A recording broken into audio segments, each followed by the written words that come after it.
I'm Anastasia, America's dental hygienist and your host for IgniteDDS video blog series. And this week is National Pre-Dental Week.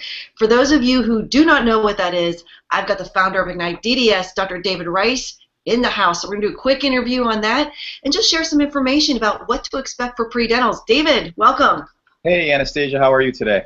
I'm doing great. You can see it's a little blustery behind me in North Carolina here. I don't know what it's doing up there in Buffalo. You don't want to know what it's doing here in Buffalo. We've got about 4 feet of snow, and blustery is an understatement. Wow. All right, so I'll take the wind and rain here. Hey, going on to pre-dentals, I'm always amazed because you share and mentor so many dental schools and students across the country.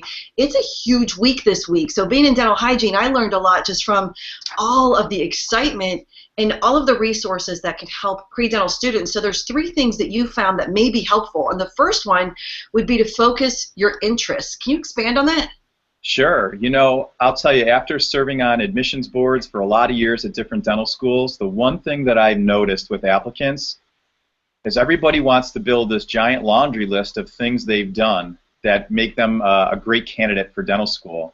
But really what most schools are looking for is passion and consistency. You don't need a big list. You need a focus list that shows us on the admissions committee that these are things that you genuinely love to do and that you're going to follow through. That's a good point, because I'm sure a lot of people may think that, you know, the more interest that I have, the better it's going to look on a resume. And I know it's about resume building, but you did, you know, make the point that less actually is more in this case. Absolutely, yeah. Less volume, but more intensity. All right, so then that leads us to number 2, is in order to do that, you recommend to find a local dental school and get involved with ASDA. Yeah, you know what? So ASDA, for those of you who don't know, is the American Student Dental Association, and they're doing an amazing job of incorporating pre-dentals into their program and getting people started really early. So one of the greatest lessons I've learned in my 20-year career is that relationships are huge, and you don't have to reinvent the wheel. You can copy genius. So get with people who are already succeeding at what you'd like to be successful at, and those are dental students if you're pre-dental. So ASDA's doing a great job, and every dental school across the country is participating. Great programs.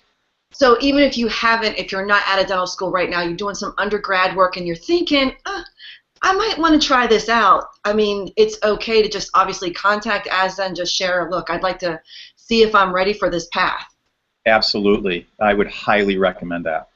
Awesome. So, all right, so that leads us to the third one, and that's to fuel your personal statement. Now, you got me intrigued there. What does that have to do with pre-dental? So, you know, again, it's sitting on admissions boards. What I know are we see, and sometimes we read hundreds and hundreds of applications. So you want your application as a pre-dental to leap out of that pile. And a great way to attract my attention or other people on those boards are to have a killer personal statement. It's really important. I like that. And what would be like what did you find for you that might be helpful for someone listening for pre-dental? What was part of your personal story? I mean, this is taking you back 20 years. I understand this. Anastasia, I can't remember what I had for dinner yesterday, for goodness sakes. But I'll tell you the key element to it all is to tell your story in story form that's engaging. And mine was probably a tale of my experience with having braces, my dentist.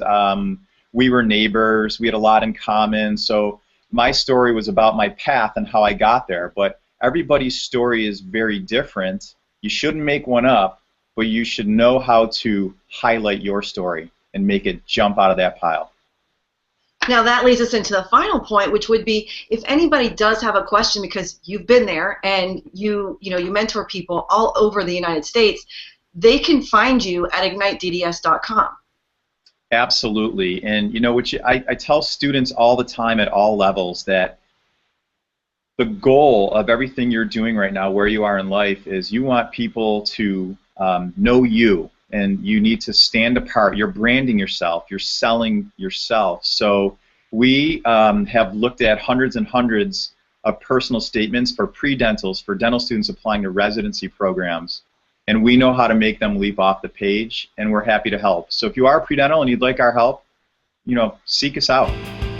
That is awesome information, especially for those who are choosing this path in pre-dental. I cannot imagine all that's required, but hopefully this will help somebody, ask more questions, and obviously they can find you at IgniteDDS.com.